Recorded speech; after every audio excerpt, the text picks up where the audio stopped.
Je déclare mon meublé, spécialiste de la fiscalité et de l'accompagnement des loueurs en meublé, a le plaisir de vous présenter Je découvre le monde du meublé, le podcast à destination de tous les loueurs en meublé. Que vous envisagiez de vous lancer dans l'aventure de la location meublée ou que vous soyez déjà fin connaisseur des avantages de cette activité,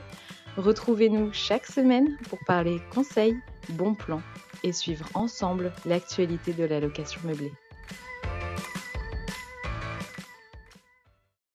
Bonjour à toutes et à tous et bienvenue dans un nouvel épisode hors série consacré à la question de la fiscalité en 2025, à la lumière des derniers bouleversements qui ont eu lieu ces derniers jours avec le vote de la motion de censure du gouvernement Michel Barnier.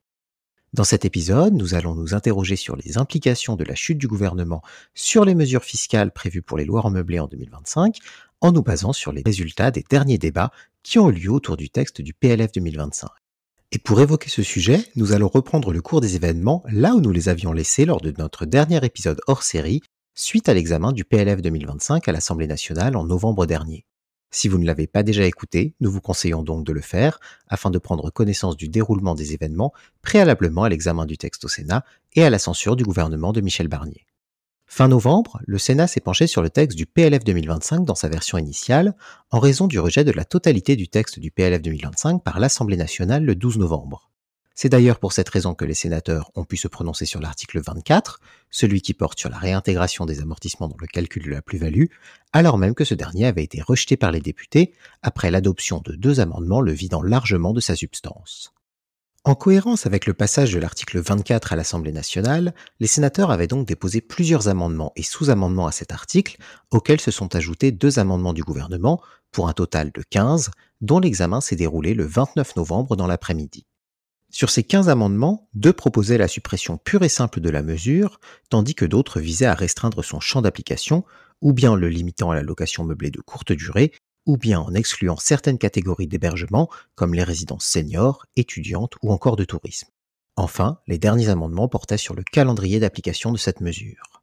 Or, le débat, que l'on pouvait présager animé, a en réalité à peine existé, dans un hémicycle qui n'était pas au grand complet. Au moment de se prononcer sur l'article 24, les amendements visant à supprimer ce même article ont été rapidement rejetés, tandis que tous les autres ont fait l'objet d'une discussion commune, ce qui veut dire qu'ils ont été présentés à la suite avant de procéder à leur vote.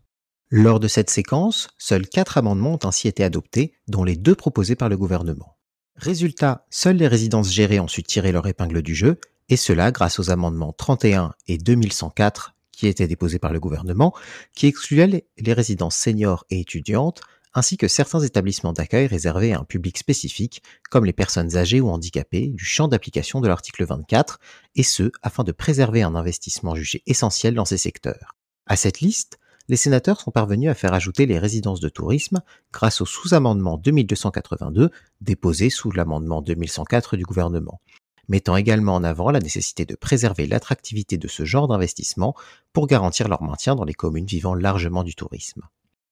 Enfin, le dernier amendement adopté, le 2098, également déposé par le gouvernement, venait préciser la mise en place de l'article 24 pour les sessions réalisées à compter du 1er janvier 2025.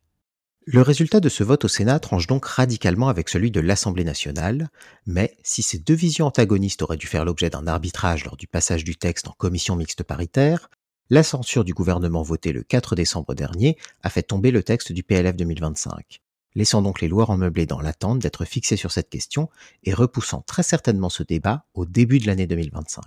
En effet, dans cette situation, il est plus que probable qu'une loi spéciale reconduise les dispositions de la loi de finances 2024 afin de parer au plus pressé, avant qu'un nouveau projet ne soit présenté par un nouveau gouvernement, ce qui nous amène à nous interroger sur l'éventualité que cette mesure ressurgisse pour les loueurs en meublé en 2025. En début d'année prochaine, un nouveau projet de loi proposé pourrait ainsi faire revenir la question de la réintégration des amortissements, et, en la matière, le premier facteur sera celui de la couleur politique du nouveau gouvernement. Plus cette dernière se rapproche de celle du gouvernement Barnier, et plus il est probable qu'elle soit à nouveau examinée.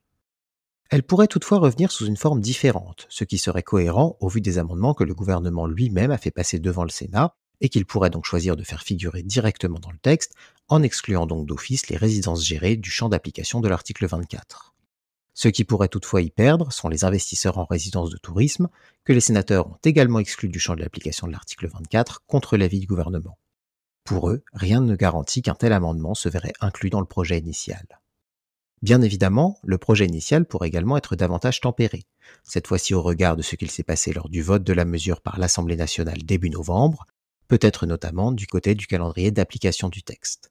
Visiblement pressé d'appliquer la mesure, comme en témoigne l'amendement la mettant en place pour les sessions réalisées à partir du 1er janvier 2025,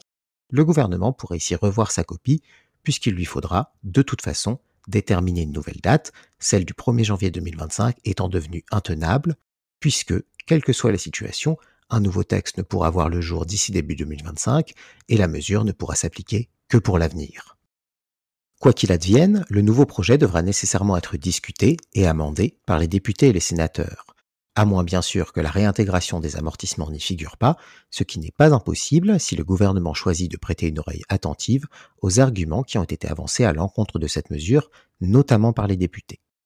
Ainsi, le risque de voir l'investissement locatif chuter en raison de cette mesure, même si, comme nous vous l'expliquions dans notre précédent épisode consacré au calcul de la plus-value,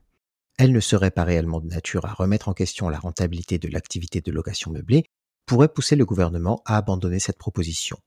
D'autant que, même si le Sénat, ou du moins les sénateurs présents au moment du vote, ont semblé se montrer favorables à une telle mesure, plusieurs voix se sont fait entendre en son sein pour la dénoncer, comme elles l'avaient déjà fait plus tôt dans l'année lorsque, à l'occasion de l'examen par les sénateurs de la loi Lemeur, ils avaient rejeté une mesure équivalente, proposant la réintégration des amortissements dans le calcul de la plus-value uniquement pour les meublés de courte durée, arguant d'un manque de visibilité quant aux conséquences de cette mesure. Le contexte politique pourrait d'ailleurs aussi également jouer un rôle et conduire les nouveaux rédacteurs du projet à abandonner la réintégration des amortissements dans le calcul de la plus-value dans une optique de compromis et afin de limiter les débats sur un texte qui devra très certainement être adopté en urgence. Autre conséquence de la censure et de la chute du PLF 2025, le volet fiscal de la loi Lemeur sur la location de courte durée a maintenant toutes les chances de s'appliquer. En effet, si le doute planait sur d'éventuelles nouvelles modifications apportées au régime microbique de la location de courte durée par le texte du PLF 2025, qui aurait donc supplanté les dispositions fiscales de la loi Lemeur, il y a maintenant fort à parier que ce sont ces dernières qui s'appliqueront à partir du 1er janvier, avec, pour rappel, un passage du taux d'abattement de 50 à 30% pour les meublés de tourisme et de 71 à 50% pour les meublés de tourisme classés. De même, les plafonds pour relever du régime microbique seront abaissés de 77 700 à 15 000 euros pour les meublés de tourisme et de 188 700 à 77 700 euros pour les meublés de tourisme classés. Les prochains mois devraient donc enfin permettre au LMNP de connaître les nouvelles règles fiscales qui leur seront appliquées pour l'année 2025 et nous suivrons les avancées sur cette question avec attention afin de pouvoir vous en tenir informés dans les meilleurs délais.